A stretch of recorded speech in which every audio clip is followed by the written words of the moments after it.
moment to try that.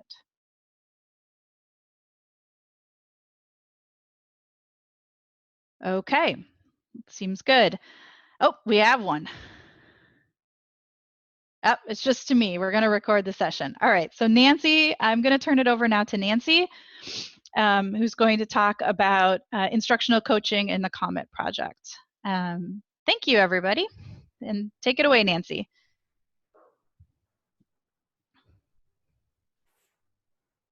Okay, just want to confirm, Anne, can you see my full screen? Yes. Okay, great. Hi, everybody. So I'm Nancy. As Anne mentioned, I am a technical advisor here at EDC, and I'm going to be speaking today about our instructional coaching work that we did in Southeast Asia. And we did this at a post-secondary level at vocational colleges and universities. So before I move on, I just wanted to highlight the photo here. You can see here 2 instructors practicing collaborative lesson planning during a coaching training. And I'll talk a little bit more about that in a few moments. So the overview here of this session, I'm going to start by providing you some context on the project and our work. Then I'll move to instructional coaching, testing, learning, and adapting. So you'll get to know how we refined our model.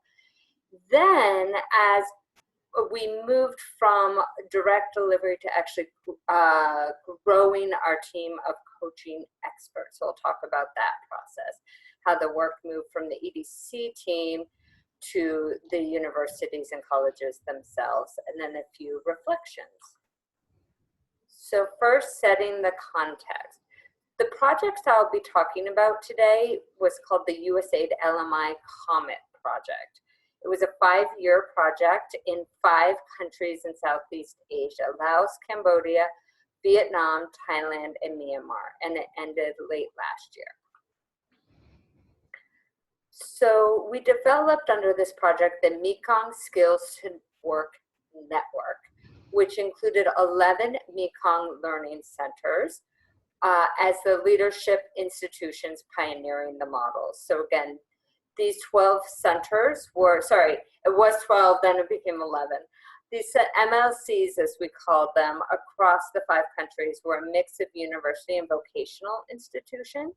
Some were public, some were private, and generally they were focused on STEM, science, technology, engineering, and math, plus accounting and tourism, since these were all growth sectors in the region that our donor wanted us to focus on. In Myanmar, at the end of the project, the team there onboarded what we called Mekong partner institutions in each state, and that was about, if I recall, 30 additional institutions that came on board in Myanmar.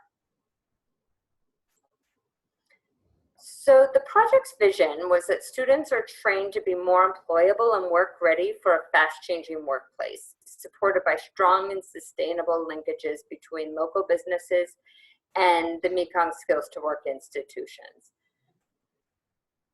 There were 3 key components of our approach.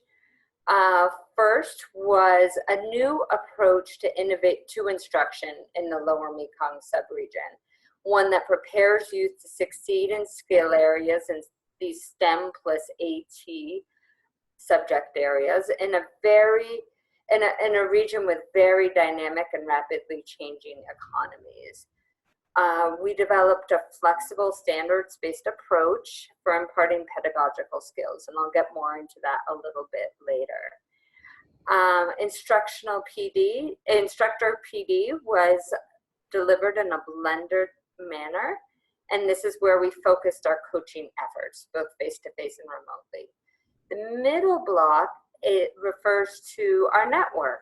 So our goal was to develop a fully functional network called the Mekong Skills to Work Network, defined by institutional and peer connections between the institutions across these 5 countries. Then lastly were strategic partnerships between the network and private sector employers. So active involvement of private sector partners on a local level, were used for areas such as work-based learning placements, advisory committees, etc.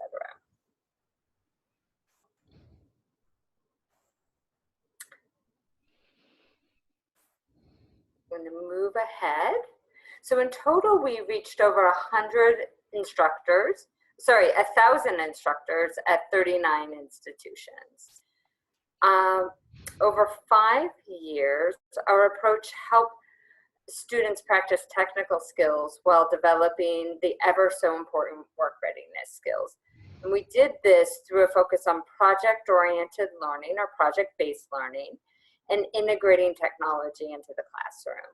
Mekong Skills to Work focused on skills that have been identified as in demand by local employers, yet teachers use their own technical content. So in total, we reached 66,000 youth through these institutions and teachers. So now we'll share a little bit more about instructional coaching. In post-secondary education in the lower Mekong, people associate instructional coaching with evaluation and adherence to standards from a quality control perspective. You would hear that a lot.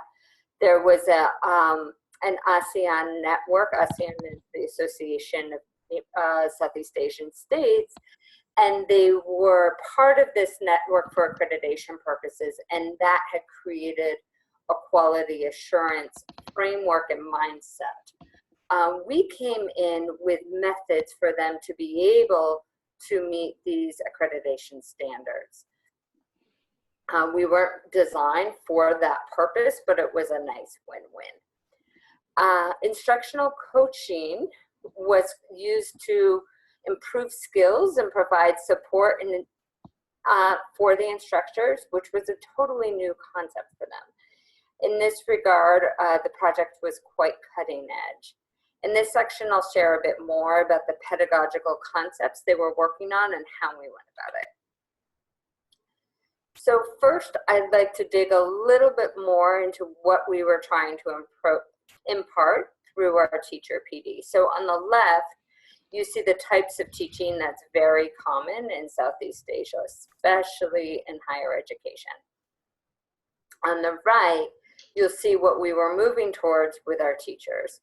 While it might seem obvious, a lot of us are educators. We talk about this all the time. In this context, these were very new concepts. So our professional development was framed around the Mekong Skills to Work sourcebook. The sourcebook was a collection of toolkits, and each toolkit had a consistent structure and was framed around implementation standards. Each one included implementation guidelines, best practices, and resources. So this provided a structured yet flexible model for our teachers. It was really clear, what they were working towards, but it was designed knowing that our instructors taught different subject areas. And it took a lot of testing and a lot of time to be able to hone in on the right approach for this project. The teachers learn the content of the toolkits through experiencing them. And I'll talk in a few moments about the PD approach itself. So throughout their professional development experience, instructors develop competencies in 4 broad areas. So first was higher level thinking, helping students practice and deepen their understanding of new knowledge to solve problems.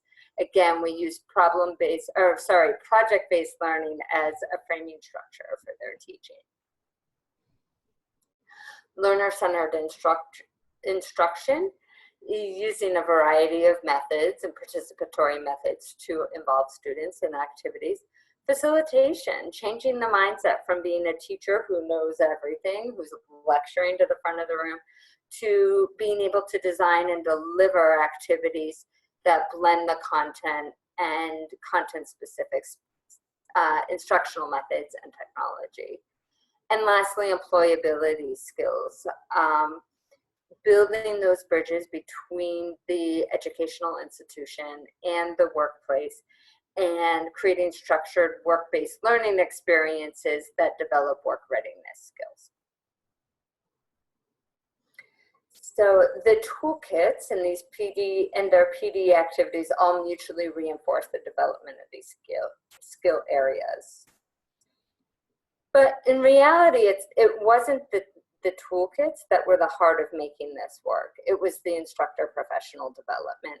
So workshops and courses they're not enough to change teaching practices. We are really making a big leap from what they were accustomed to doing to where they were trying to go. And it was very clear, instructors need a lot of ongoing support.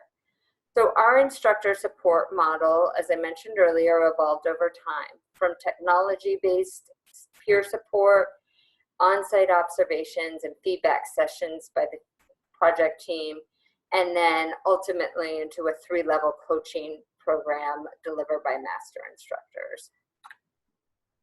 So here you'll see the coaching approach that we took in the first few years of the project. So we tested a number of different models at a school level and across the network. Coaching was both face-to-face and virtual. It involved peer coaching and coaching from instructional experts. So one of the things that we tried, which was simple to do, was a buddy system. So once teachers had gone through an initial workshop, there was 4 of them plus an administrator from each institution, and this is early days, and we asked them to find a buddy and observe each other and give each other feedback. I'm actually going to skip to the second to last bullet. That's the learning walks. That was for the person designated as the administrator for our program at the institution for, I believe it was monthly, to go around and just observe the other teachers, not to critique them, but just to see what they were doing and how it was playing out. Up to the second bullet were on-site observations and feedback. This was conducted initially by myself and my colleagues from our Bangkok office, and then expanded to fellows from a State Department program called the English Language Fellows, who are experienced teachers and teacher trainers in the US. So we had a protocol, a structured protocol and observation form. We went and visited every single one of these instructors in the 5 countries. At this point, we're talking about 50 people. And we did a pre-observation meeting for a standard 40-minute observation and then a feedback conversation. We had a series of online meetings with our team, regular monthly meetings. They had their own department meetings typically, and the project team at a school level would have regular meetings. And then we experimented with online learning teams where they actually recorded 5-minute videos of themselves teaching, and they were grouped with people from other countries to observe the videos and give feedback during structured conversation. Easier said than done. We were dealing with people whose native language was not English, and they all came from countries speaking different languages. So the videos were in the language of instruction in that country. So there were some technology hurdles for sure, because they were doing captions and the like and explaining what was in the video. But it was a way for people to start to engage and see how people who are in different settings were applying these new pedagogical methods. So, I went ahead and I described the online learning teams. So basically, again, just in summary, it was a way for us to impart peer coaching in what we were doing. One of the things that we did, if you see the last bullet here, was later on, once we moved to an online learning advanced professional development program, we used a really cool software that's free and online called PeerGrade. It's out of, I think, the Netherlands, where you can create a rubric and group people together. So they were still doing PeerGrade for reviewing videos, but also PeerGrade for reviewing parts of each other's project-based learning activities that they were designing. Okay, so now I'm going to move more into the actual coaching, but it was important to give you a sense of what we were doing. So as we grew and institutionalized our comment model, the network was the key to our success. We worked with champions, these instructors within the institutions, to expand and integrate the approach within each educational institution. We worked to strengthen these peer-to-peer lateral relationships so that eventually the project could back out but leave the network still intact. So expert teams. Through the creation of network-wide expert teams around year 4 of the project, we started to transition leadership roles from the project team, meaning like the EDC staff, to these institutions directly. So specialized experts within the network served as a lead in different technical areas. The online advanced professional development course,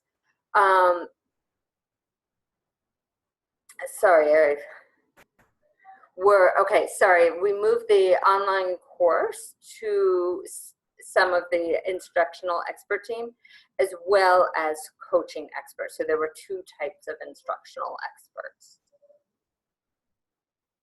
So institutions reinforce their capacity laterally between institutions through peer coaching, mentoring, and other forms of support.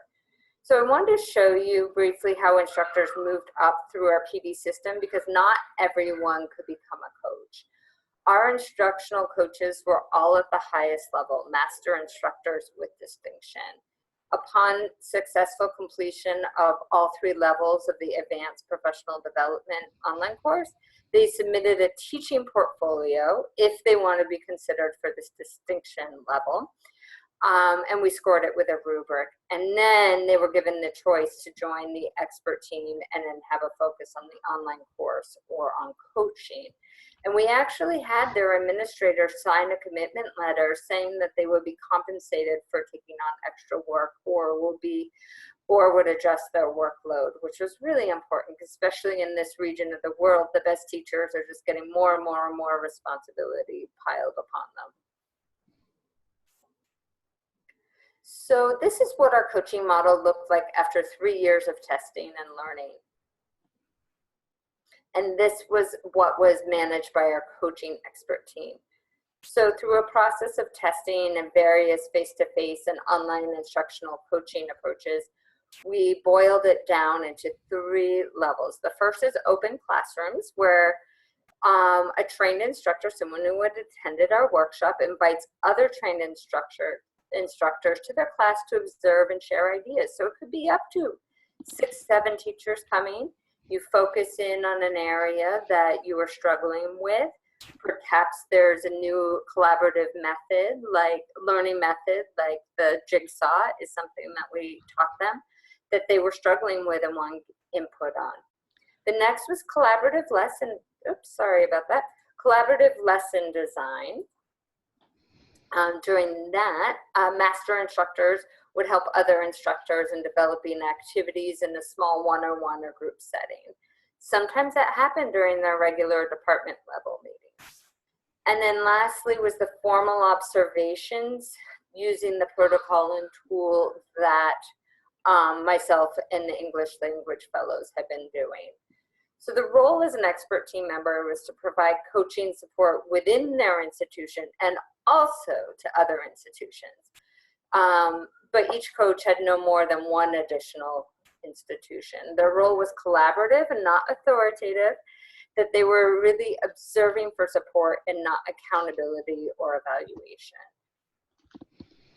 These methods were predicated on the need for master instructors to first attain a certain level of competence, otherwise bad practices could be easily spread. So for example, research shows that some coaching is better than a lot of training, but only if the coaching is of very high quality.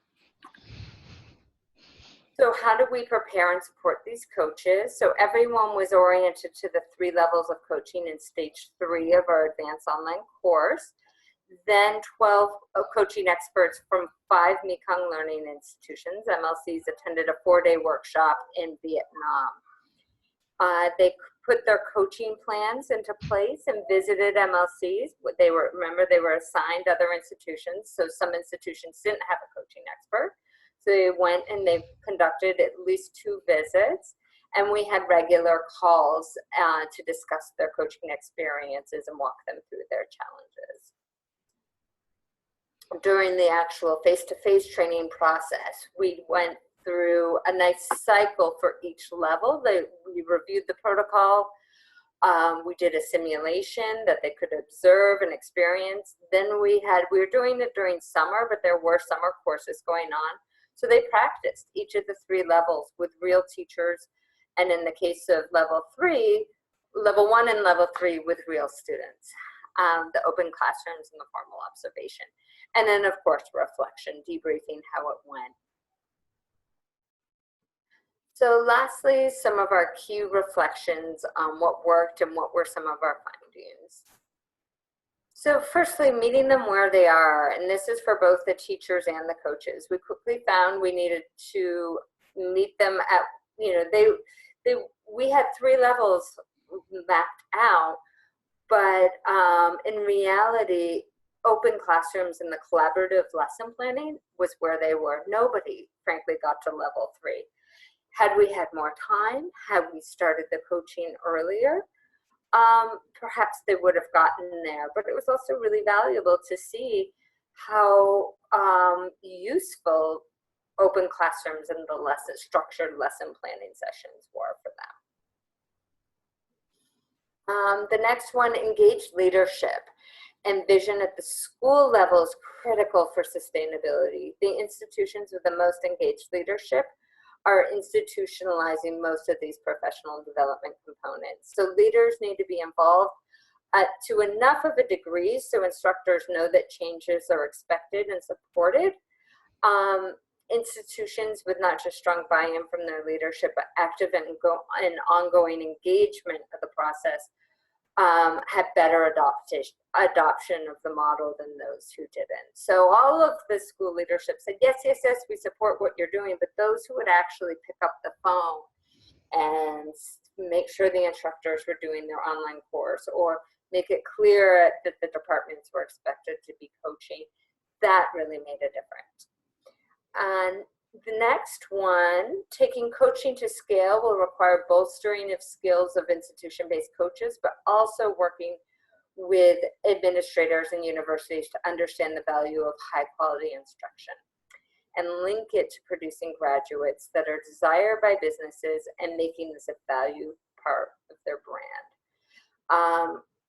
A lot of people in higher education were never taught how to teach. They're subject matter experts. So this was really, really key to impart why good teaching practices is good for your students in the long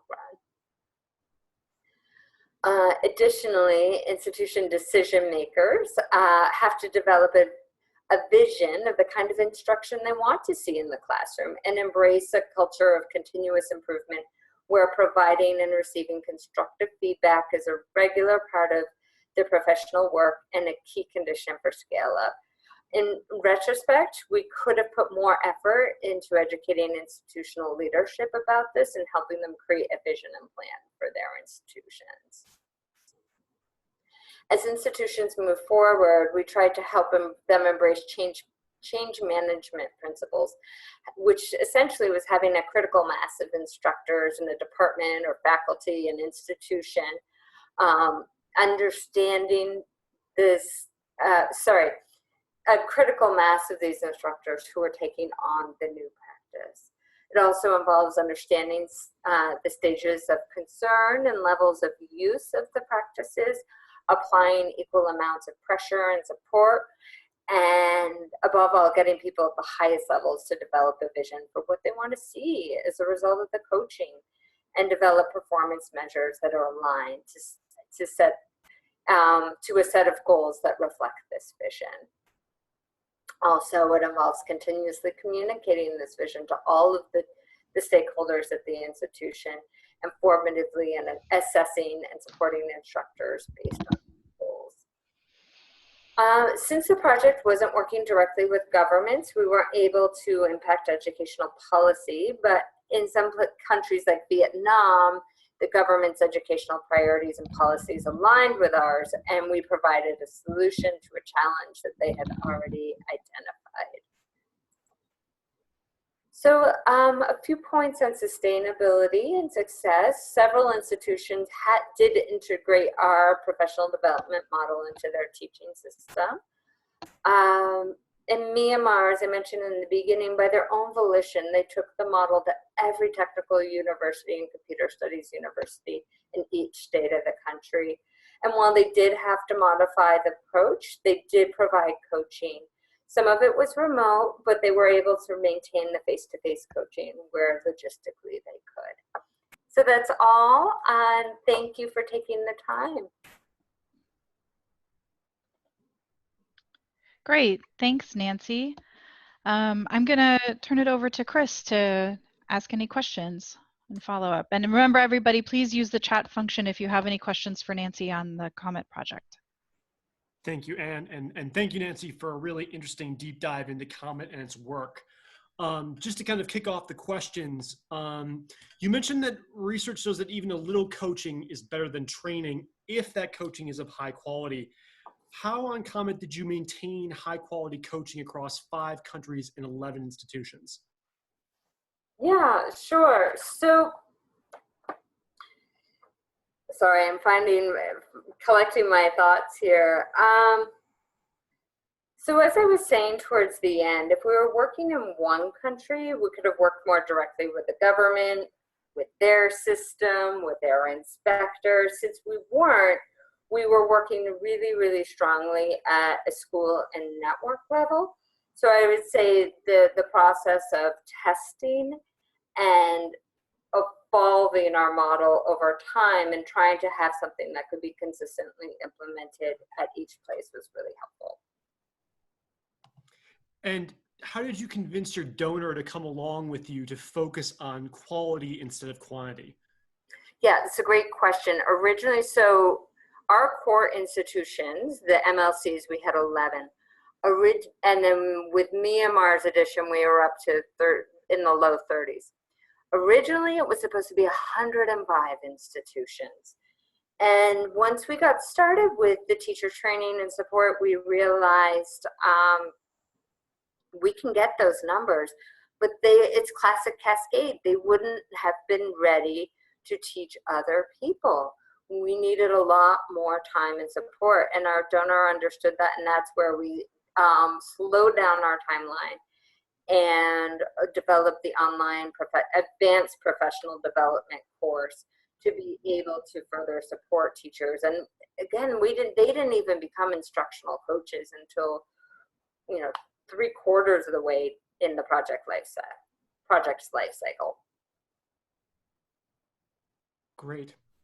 So we just get a question from Jay Watley. What were the incentives for teachers and administrators to participate?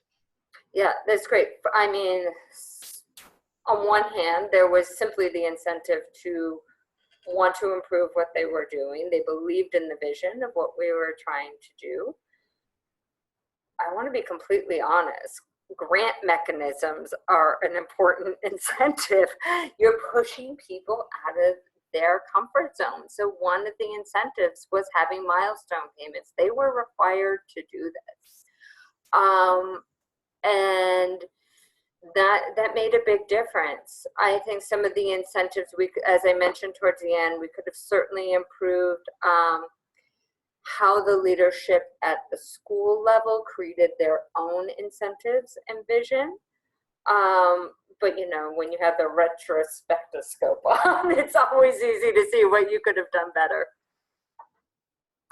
Great. Thank you, Nancy. I think guys. we'll go ahead and move to the next presentation with Emma. Thanks, Chris, and thanks, Nancy, for that great presentation. Okay, I'm going to go ahead and start my video and get my presentation ready.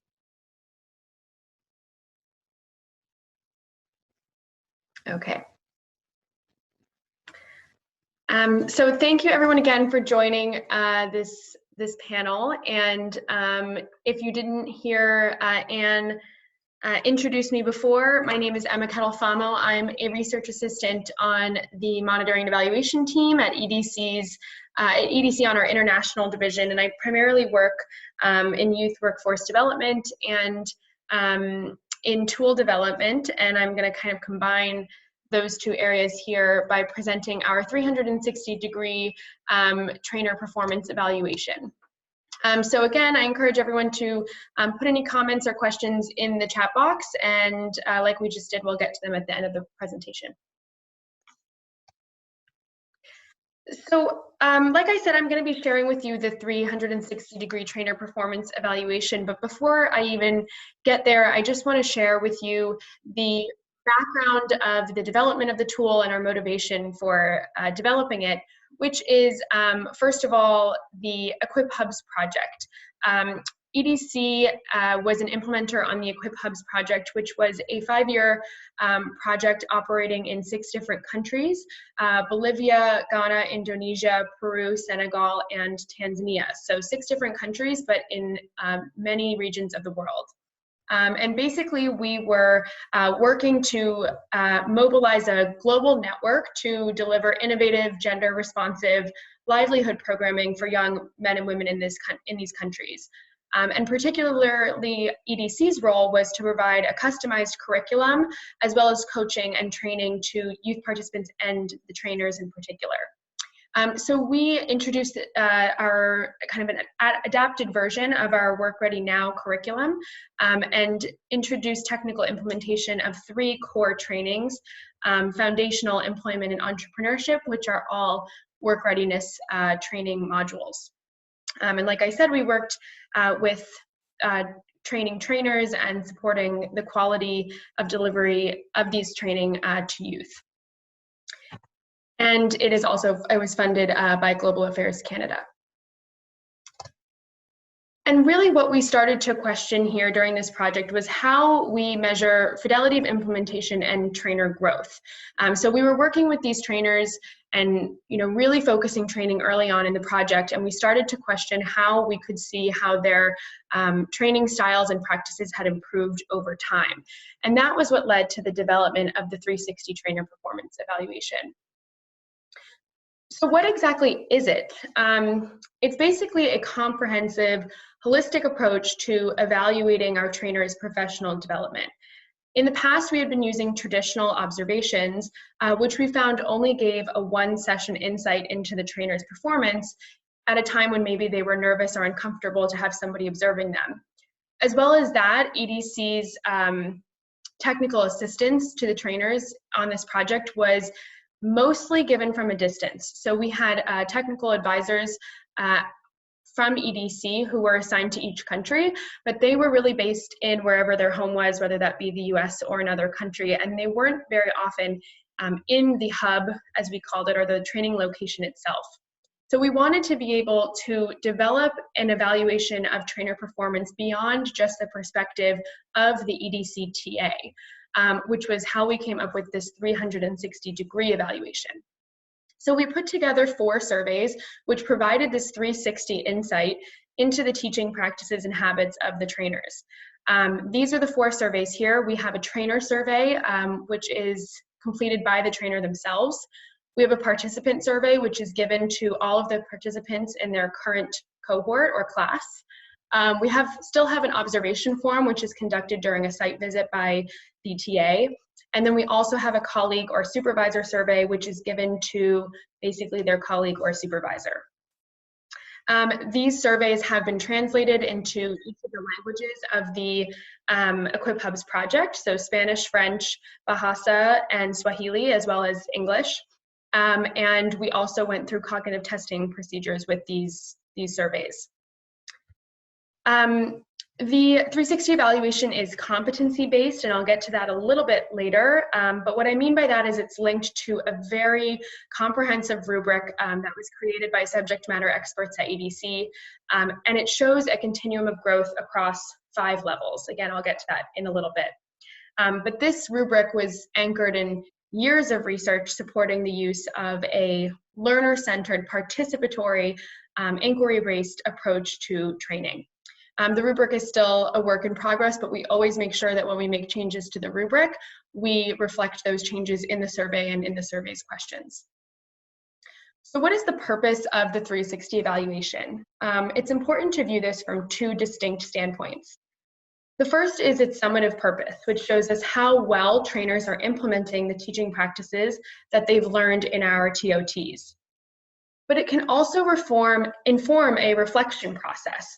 And we've been able to determine the percent of trainers in our project, in the Equip Hubs project, who improved their training practices from baseline to endline. But one of the highlights of this evaluation is our ability to narrow down the specific competencies and skills in which these trainers need the most support. And in the Hubs project, we were able to communicate these after baseline to the trainers to allow them to really target their growth efforts by endline. And then that kind of circles back to a summative process, because again, we can see how they improved on the practices for which they're receiving targeted guidance or kind of targeting their own efforts.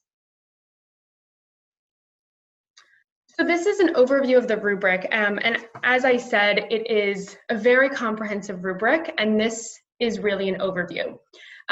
First and foremost, we measure trainer skills across 4 domains. The first is pedagogical content knowledge, the second is structured instructional approach, the third is knowledge of how people learn, and the fourth is efficacy. Within each of these domains, there are several competencies, which you can see here. In total, there are 11 competencies. But it's also important to note that within each competency, there's numerous observable elements. So for example, in communicating content and instructions clearly and accurately, there will be several kind of subsets of skills that we expect our trainers to be able to have when working toward this competency. And all of the things that are in this rubric are aspects of our curriculum that they would have been taught during their TOTs. At the top here, you can see the 5 different levels that the trainers are measured on, from beginner to distinguished or expert. And these levels and what makes them up are really clearly defined in the rubric, and the language is very distinct about what changes by level. So like I said, this evaluation is competency-based, so trainers are assigned at the end of the evaluation a rating by competency. So that's really important because we felt that if we rated them at the domain level, it wouldn't really capture the nuances that make up all of the different competencies within a domain. So for example, just because you can communicate content and instructions clearly and accurately at an expert level doesn't necessarily mean that you use your instructional resources at an expert level as well. So we wanted to make sure that they could get a score at each competency. As well as this, all of the elements that are that make up the competencies are represented by a question on a survey. In most cases, we made sure that each element is represented by more than one survey, so by more than one perspective. So for example, one specific competency couldn't only be evaluated based on one person's point of view, but it really brings in that 360 approach. So we do also consider each competency and each element within the competencies with equal weight, and we also consider each of the 4 perspectives with equal weight as well, which is really the purpose of this 360 evaluation, is to say that a trainer's perspective is just as important as their participant's perspective. And then basically what happens is that the answers to each question on a survey are ranked according to where they line up on the rubric from beginner to expert. And we use an analysis approach that basically places each trainer for each competency, starting off at the distinguished or expert level, and sort of works backwards, evaluating the different answers that make up the questions on each survey until they fit cleanly into one rating on the rubric. And I know that's a little bit complex, but maybe when we look at a question example, you can see what I mean. What I will do right now. So I just wanted to share an example of specifically a scenario-based question from our trainer survey, which I think is really useful to see what sort of things we're asking on this evaluation. So this is an example of a question that comes up on our trainer survey, which is sort of a long-form scenario about a trainer facilitating a specific lesson. And these are certain lessons that our trainers would be familiar with already based on the TOTs that they've gone through in their training as an Equip Hubs trainer. And it asks them basically what they would do in certain situations within this big scenario. So in the first situation, they want to understand how this trainer, Natalie, understands that their participants or her participants understand the activity instructions. And these are the 4 answer options that, that the trainer is given. Asking if it's clear, asking a participant to repeat the instructions back to you, asking the participants to explain the activity of drawing a tree and placing goals on branches of these trees in a little more detail, or just simply saying that the activity is simple and doesn't need additional clarification. So a trainer who's familiar with this activity will know that basically besides answer D, answers A through C are sort of on a spectrum of appropriateness depending on their participants, but they're really asked to select what they think the best answer would be. So that's to say there isn't necessarily a wrong answer, but it will associate with a different level on the rubric of professional development between beginner and expert.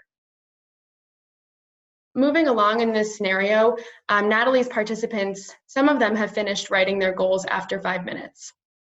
And now Natalie's asked what she would do. Should she just ask the participants to get ready for the next activity? Should she tell participants who aren't finished to hurry up? Should she walk over to review the work of the participants who've already finished? Or should she walk over directly to the participants and tell them to hurry up if they're not finished yet? Moving along, she's experiencing some disruptive students, those who've already finished their work. And it asks her from a variety of examples what she should do in this situation.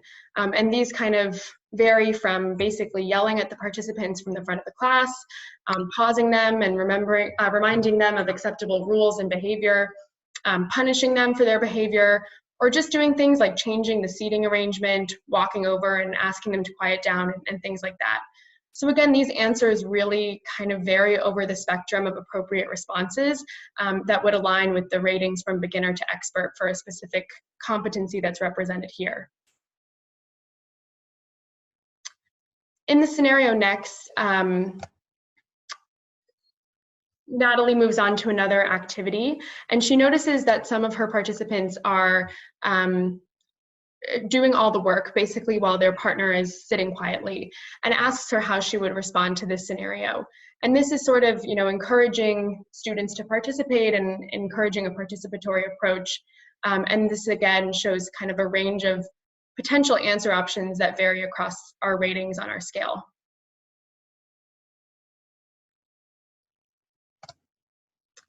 So that's an example of questions on the survey, specifically on the trainer survey. But like I said, we ask questions of all these different participants, colleagues or supervisors, and as well as the EDCTA. And so those answers are specifically rated according to the descriptions under each competency and under each rating. And at the end of the day, like I said, trainers are given given their results at the competency level. And we wanted to make sure that these results were given to them in a way that would actually be useful, to show them what they need to improve on and to show them what things they're doing well as well, and not just focusing on weaknesses, but on strengths too. So what we did was we created some results reports for these trainers. And what we did at the beginning was we created an overview of which competencies fell under which ratings for these trainers. So in this case, an example report here shows that our trainer had no competencies in the beginner rating, had 2 competencies in the developing rating, 3 in the intermediate rating, 2 in the competent rating or proficient, and 4 in the expert rating, which is very good. And so this is really important because it shows that you can't simply say that a trainer is an expert across the board. This rubric covers a wide range of skills And it's perfectly normal for a trainer to be developing in some skills and an expert in others. And that's what we really wanted to show here in this evaluation. So this, again, is a broad overview so that the trainer can get an idea of where they sit within each skill and within each rating. And then we broke it down by domain. So we wanted to show them, if they just wanted to look at the domain level, where they kind of fall. So you can see here, for example, that this trainer fell in the competent or proficient and expert level in pedagogical content knowledge, whereas they have a few skills in the developing range for structured instructional approach and knowledge of how people learn. So again, it's just a reiteration of what we saw on the first page, just expressed differently. Next, this is the really big piece, which is the areas for improvement. So first of all, we wanted to congratulate our trainer, specifically this trainer, for achieving a rating of intermediate or above in 9 out of their 11 competencies. And we decided that for any competencies that sat below an intermediate rating, it would be important for them to see what specifically is their areas for improvement. And this is what I mean by developing customizable reports. And that's one of the highlights of this evaluation, is that we were able to actually go in and pinpoint the specific element of each competency that I guess kind of pulled them down to a developing rating or a rating below the intermediate level.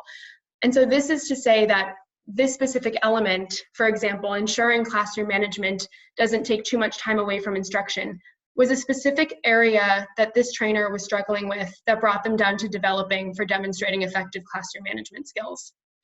So what we did here was our TAs basically presented these results reports to the trainers and went through it with them in careful detail, going through those areas of strength that we saw on the previous page, and then highlighting here what are the specific areas in which they need to improve. And that way they could kind of discuss with them actionable strategies for how they can move forward and continue to improve their practice, specifically in these areas. And so that's what I mean by targeted areas of improvement. Now that was really what we presented with them with at baseline. And after that, they were able to put together what we call the trainer action plan, which they were able to use to identify strategies or training techniques that they had been taught in their TOTs that could help them improve in those areas. And when we did our end-line evaluation about a year later, we presented basically the same report, but we added in a changes since baseline area as well. So you can see here, this is an example of a trainer who saw some changes since baseline. I think, yes, mostly improvements in all of their skills, and sometimes they stayed the same in skills as well. And so what they did was they again reviewed these with their TA to see how they had changed and to sort of reflect together on what they'd been working on since baseline and whether or not that's reflected in their report. Another piece that we added at endline as well is to go in and narrow in on those specific targeted skills to show them, yes, you improved in this competency, but this is specifically where you improved. So for example, if a trainer improved in providing opportunities for student reflection and self-assessment, we were able to share with them that they specifically improved on using targeted reflection processes during their lesson. And this is really helpful because if that was something that a trainer knew they had been working on and maybe they had gone to help for help to some of their other peer trainers or to their supervisor on these specific areas, they could see that reflected in their report and know that it was recognized. This trainer did not actually have any competencies in which they decreased their rating between baseline and endline. We did see that in some instances, and that's to be expected. Things were different. They had different groups of participants. There are different variables outside of their own training that could have changed and caused them to decrease their rating as well.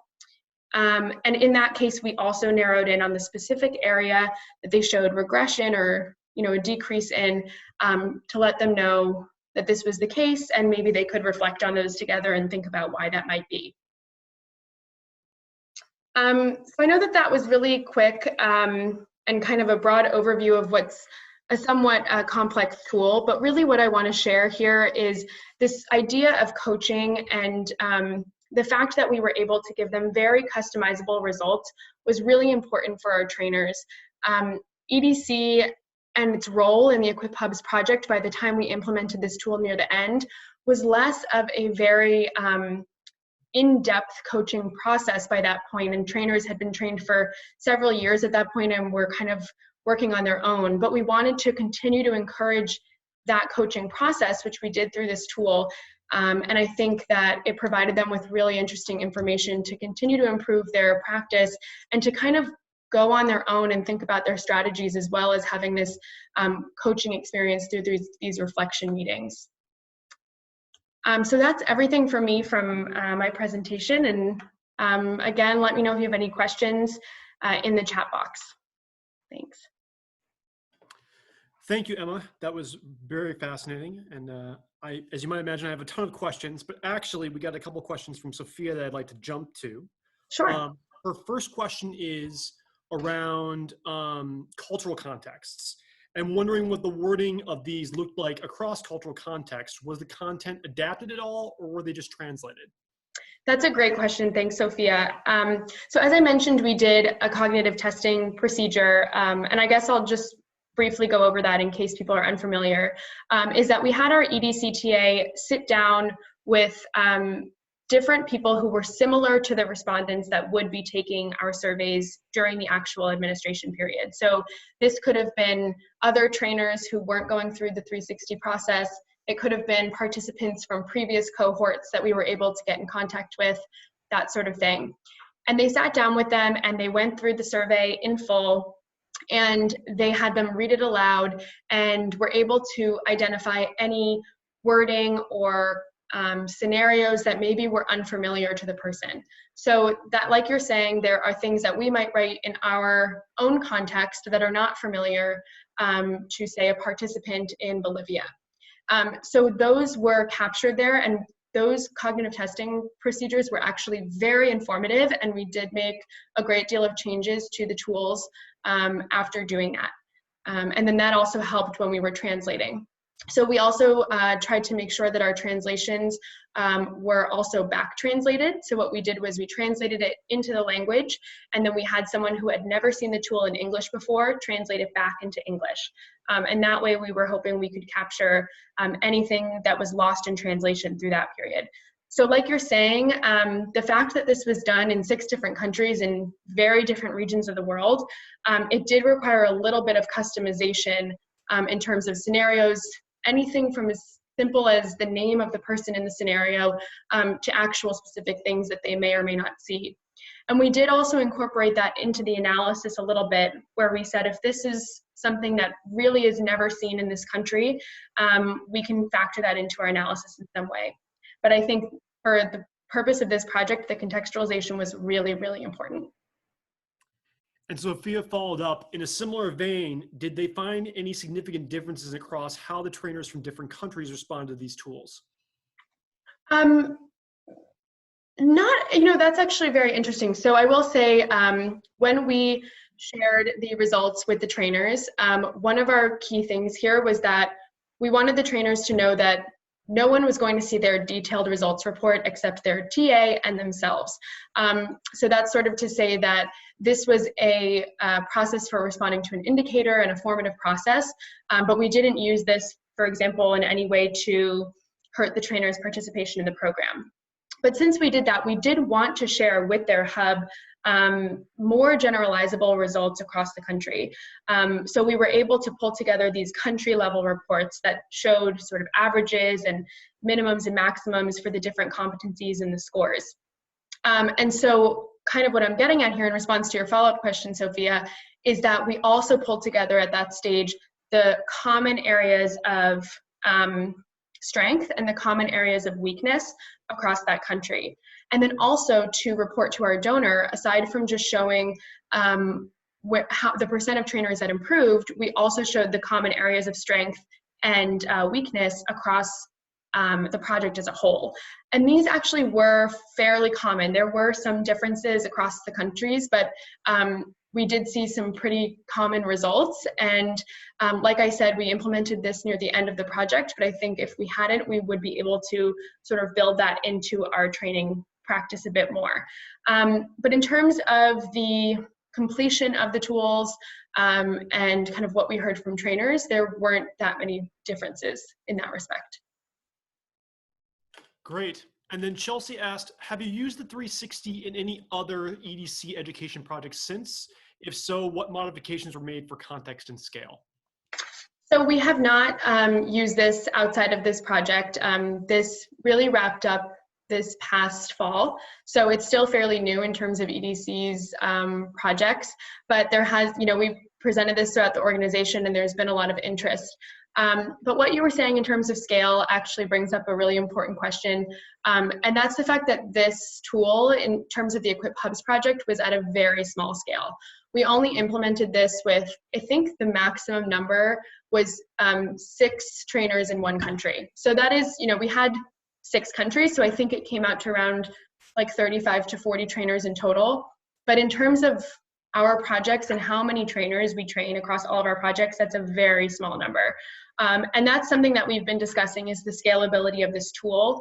And really kind of one of the balances here is the fact that the analysis is very in-depth and very hands-on. I was doing it myself, and just putting together the kind of syntax and SPSS for pulling out these results took quite a while. But even that aside, we also had to, like I said, we wanted to dig into these very detailed results for the trainers to give them specific areas for improvement. And that took a lot of time. But at the same time, we find those customizable reports to be one of the highlights of this tool and its capabilities, and one of the most important things we shared with our trainers, because otherwise they were just getting very generalized reports. So there's kind of a give and take here, and that's something that we at EDC are going to be working through to see how we can make this more scalable, but scale is a big question here. Great. Thanks again, Emma. Thank you. And with that, I'll turn it over to Anne for the last presentation. Great, thank you. That was a really wonderful lead-in, actually, to the topic of my presentation, which is about a tool that was actually designed to be used at scale from the beginning. So I'm just going to share my screen.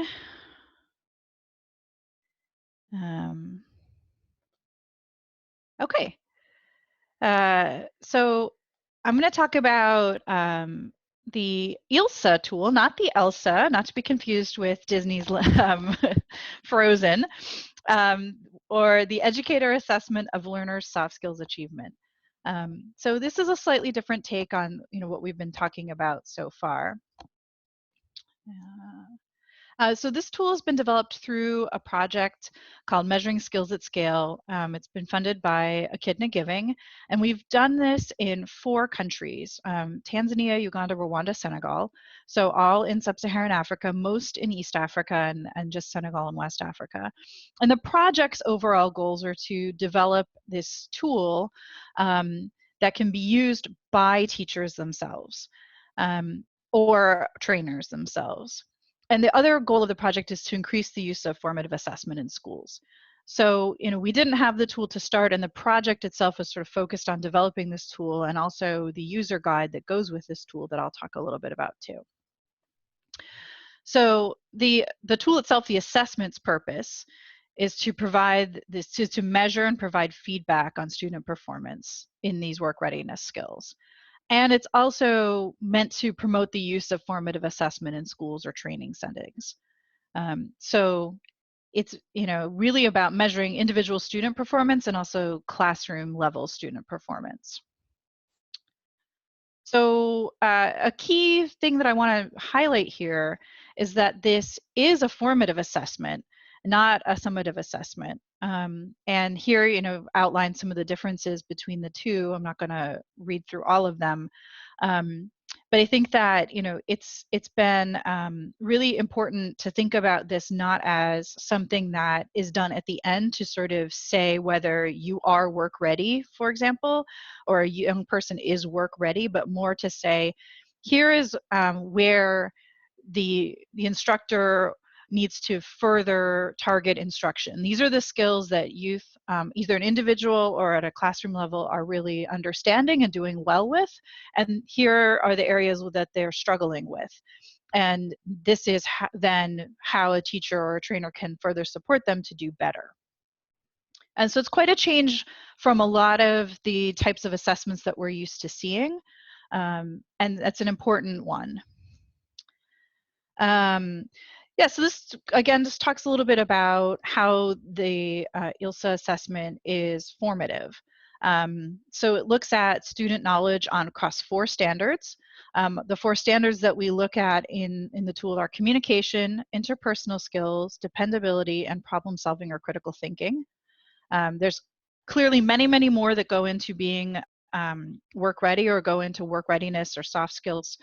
But these were the 4 that we selected for this project because we had to start somewhere, and these show up in the literature consistently as important for workforce outcomes for youth.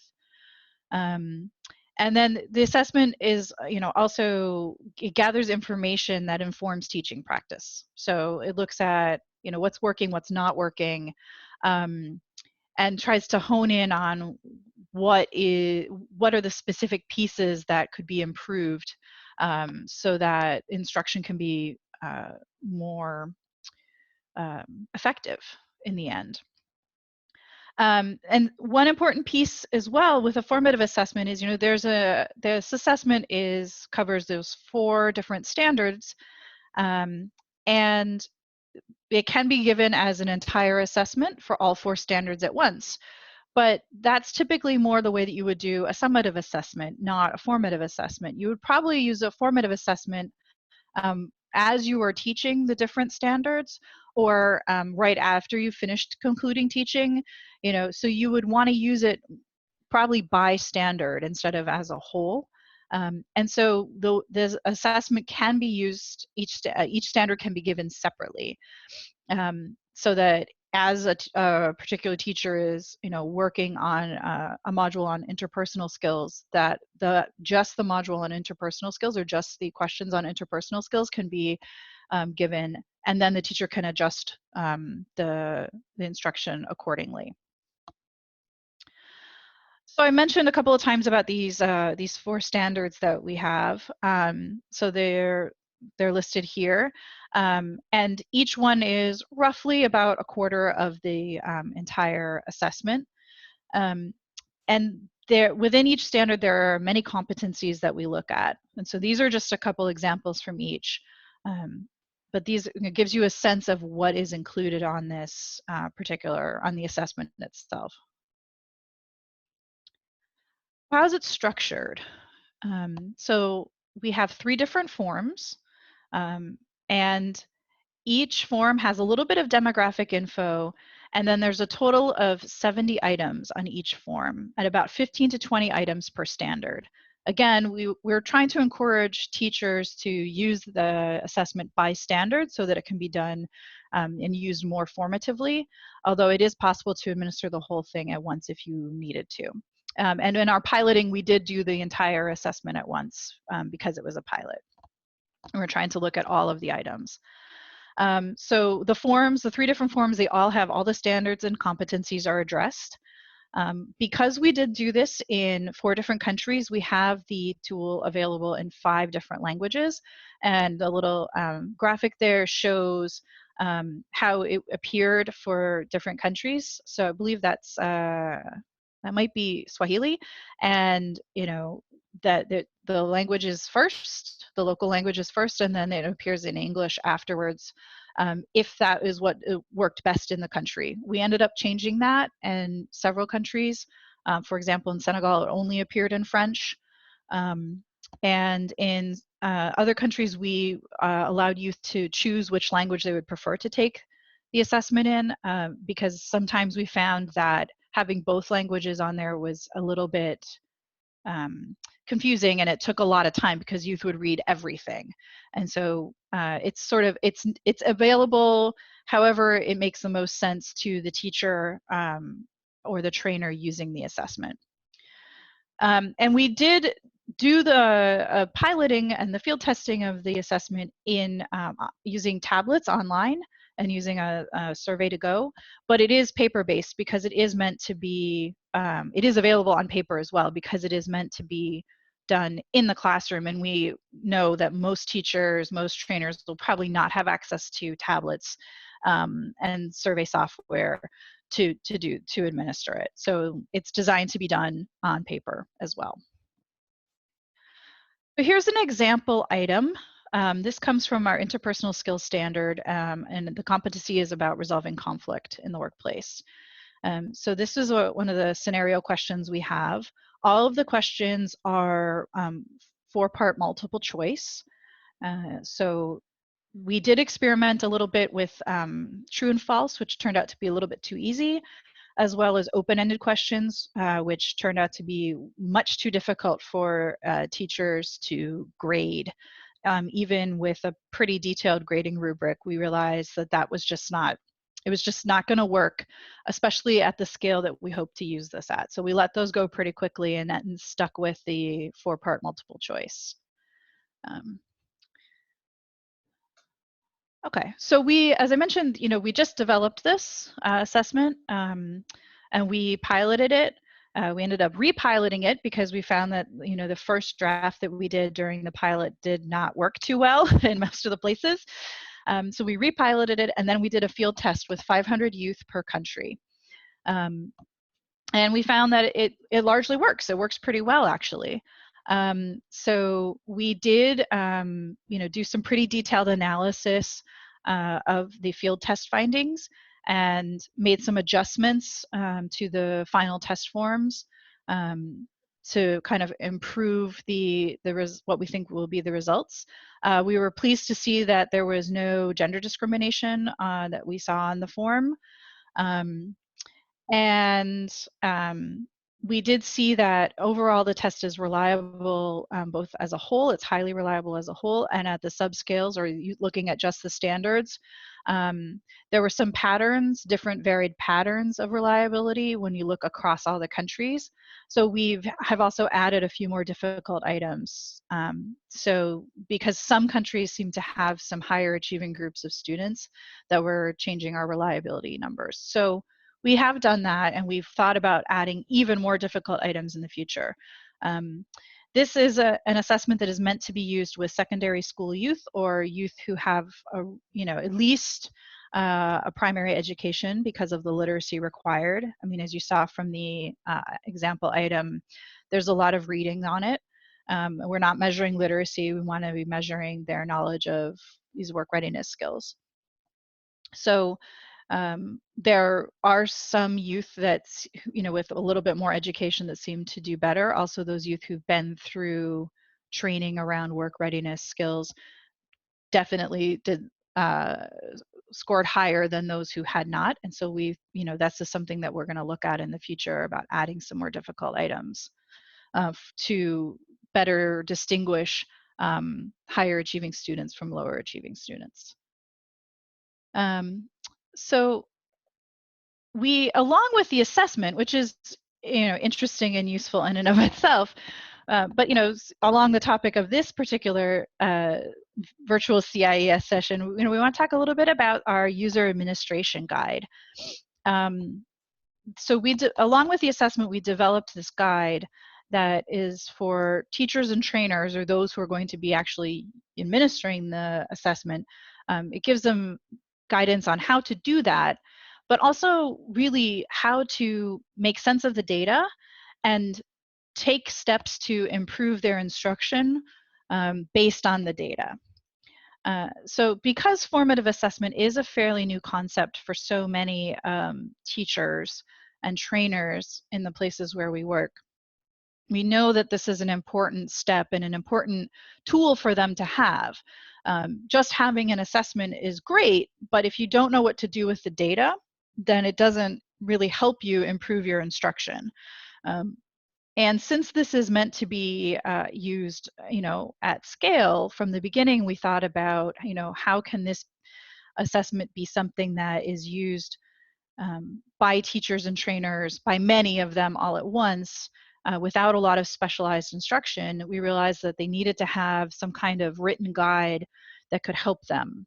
And so we do have that, and our next step is to pilot that with some teachers in country, because we have not actually been able to do that yet. And unfortunately, with the current health situation, that particular piece of the project is on hold for the moment. But we do hope that once schools resume, we can start trying it out with teachers and getting their feedback, since it hasn't been piloted with them yet. So that's all that I have on this.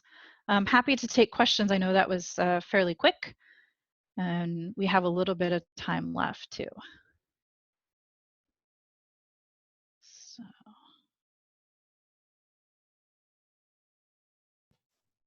I will. Thank you, Anne. Thanks. So I just want to remind everybody, if you have questions for Anne, please put them in the group chat and we'll get to them. So Anne, I'll kick us off. Sure.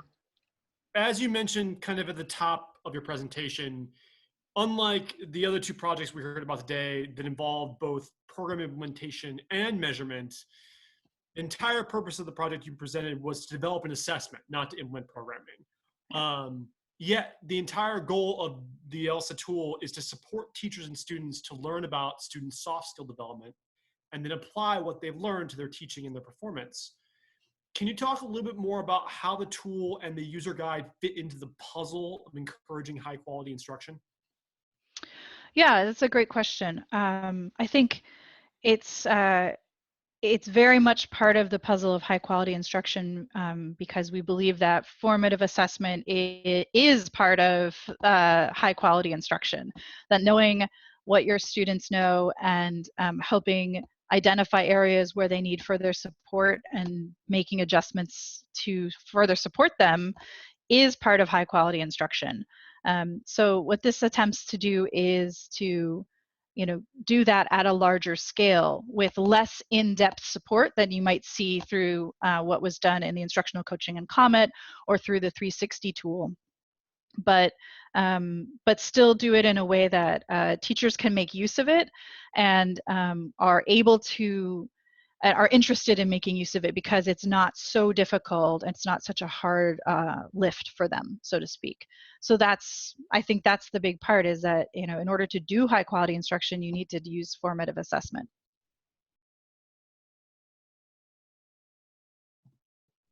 Great. And then you also mentioned at the top of the presentation about kind of settling on the 4 skills that the tool covers. And then I wonder if you could talk a little bit more about that. I personally have been in conversations around soft skills and the arguments around which soft skill is most important and which is most relevant and what do you call skills? Is it something else? So if you could talk a little bit more about that kind of decision process, I think that'd be helpful. Sure, absolutely. That's a great question, and one we often get.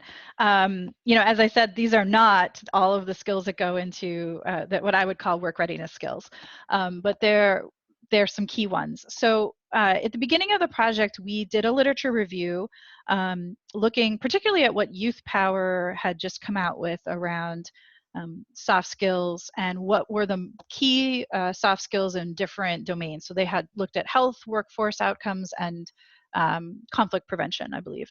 And we also did an internal process within EDC with subject matter experts, kind of looking at, what are the most essential skills for a young person in our context who is looking to get an entry-level job. So we did a full day workshop, kind of boiling it down to what are some of the key skills that we see that are essential, and then ranking them, further editing them down, and then we ended up with those 4. Once we sort of did the curriculum review and the skills review process internally, and we mapped that against what literature was saying, we settled on those 4 standards and the competencies within them. And it was not an easy process, certainly. There was a lot of debate. We originally included an additional standard around self-control, and we ended up dropping that in the end because we were working to develop a brand new assessment, and we realized that we needed to have a smaller number of standards and competencies to start and do those at high quality, and that in the future we may be able to add even more. And that is certainly my personal hope, is that we will continue to build this out and add further standards and competencies as we go. But we had to start somewhere, and these were the ones that came out from the literature and from our own internal process at EDC with subject matter experts. So that's kind of how we settled on them. Great, thank you. Great. I'm not seeing any other questions in the chat right now. So if it's all right, I'm going to shift a little bit and ask all of you a question rather than just Anne. And thank you, Anne, again for your presentation. Sure. So to pose to all three of you,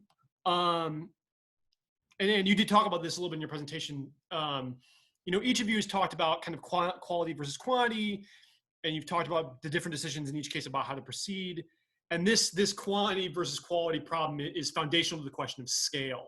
So how are the projects you discussed today thinking about scale?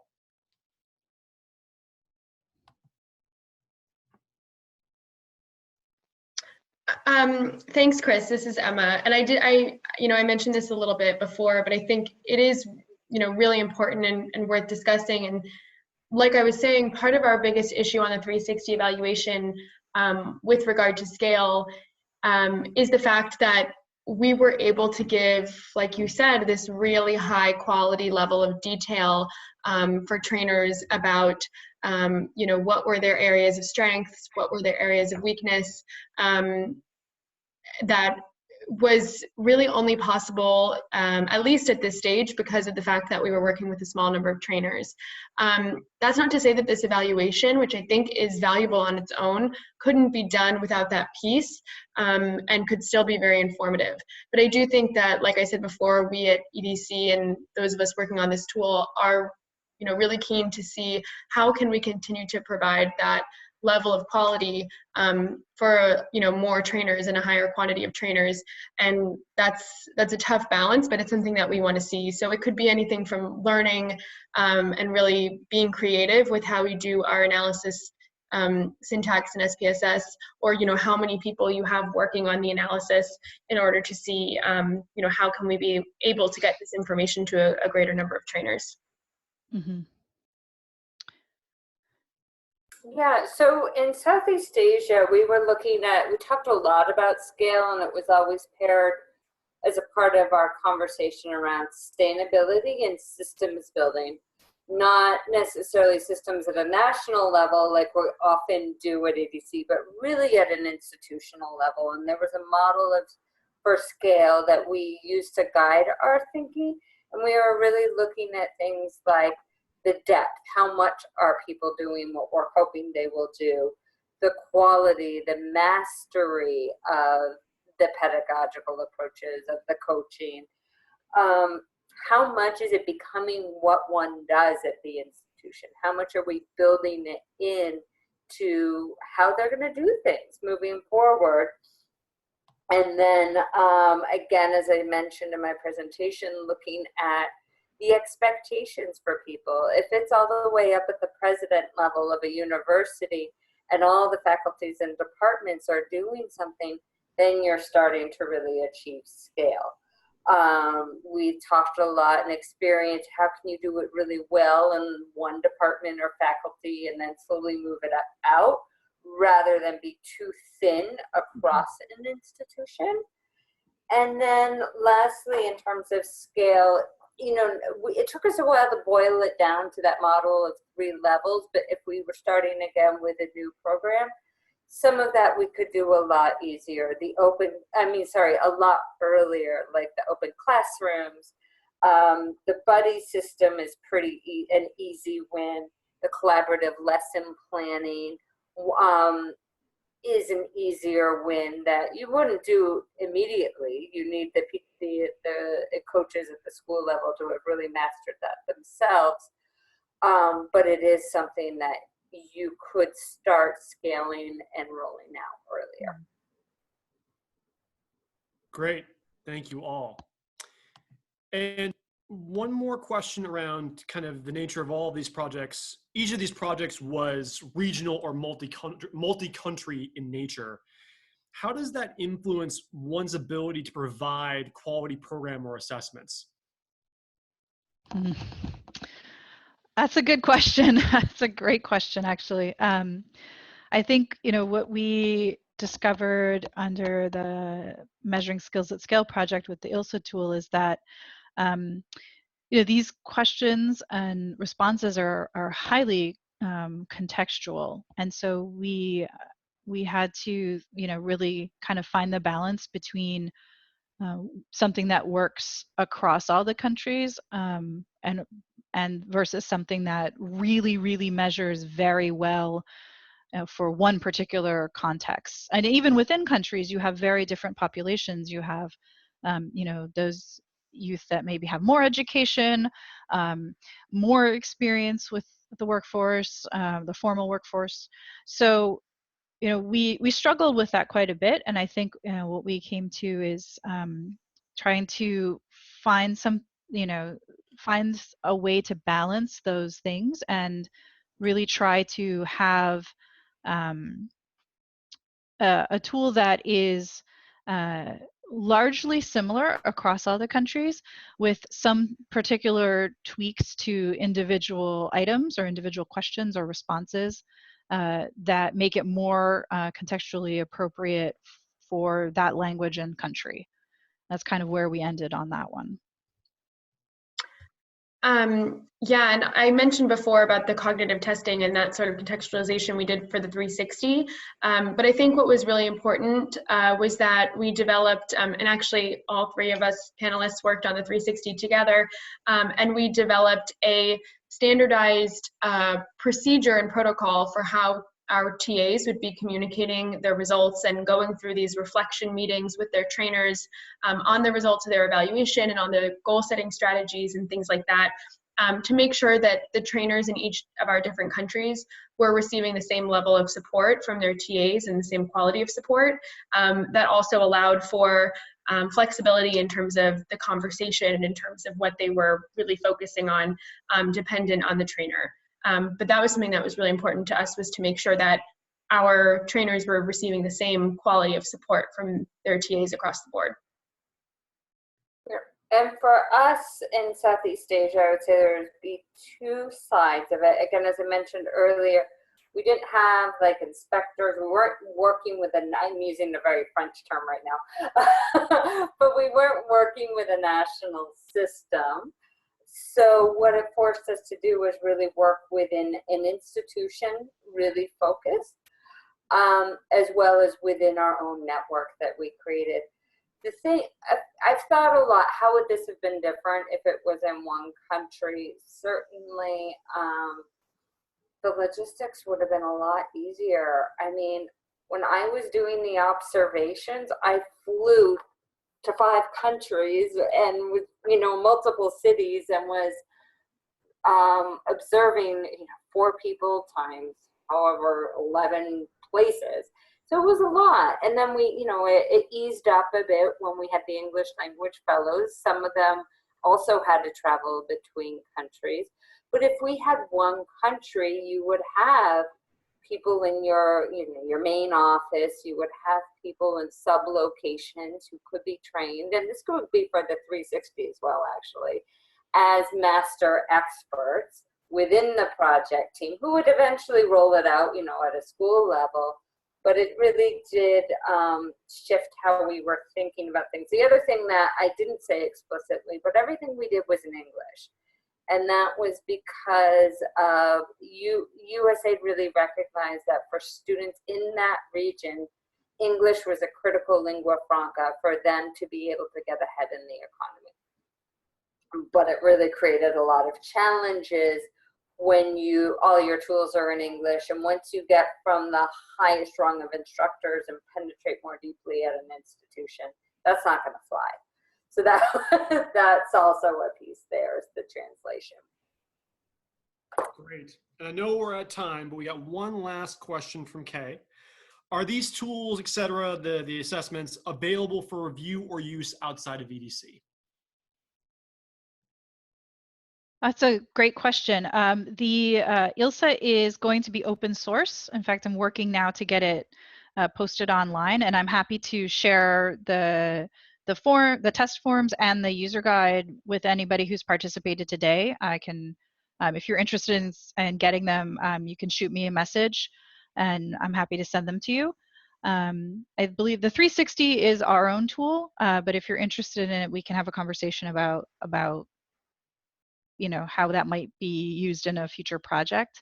And I'm not sure about the comment tools, Nancy. Are those? It would be in the same bucket because it was designed for that network and their purposes. But if you're interested, we can talk. Yeah. Wonderful. I'll put my email in the chat, so people can feel free to reach out to me directly in case you didn't grab it from the presentation. So yeah, anybody who's interested in more information or receiving the presentation and the ILSA tools for sure, and having further conversations, please feel free to reach out. We'd be more than happy to do that. So Anne, would you like to close us out? Oh, yeah. Thank you, everybody, so much. I know this is a really unusual way to do a CIES presentation, and appreciate your patience as we figured all of this out today. I thank you for staying. I know it's a crazy time for everybody right now in the world, but it's really exciting to be able to share this work and kind of we hope, advance the field in this area. So. Thanks so much, and hope everyone is well and stays healthy, and please reach out if you have further questions. Thank you. Thanks, everyone. Thanks, everybody. And thanks, Chris, as well. Yes, thank you, Chris, for stepping in and facilitating this or moderating this at the last minute. Much appreciated. You're welcome. It was my pleasure. Thanks. All right, take care, everybody.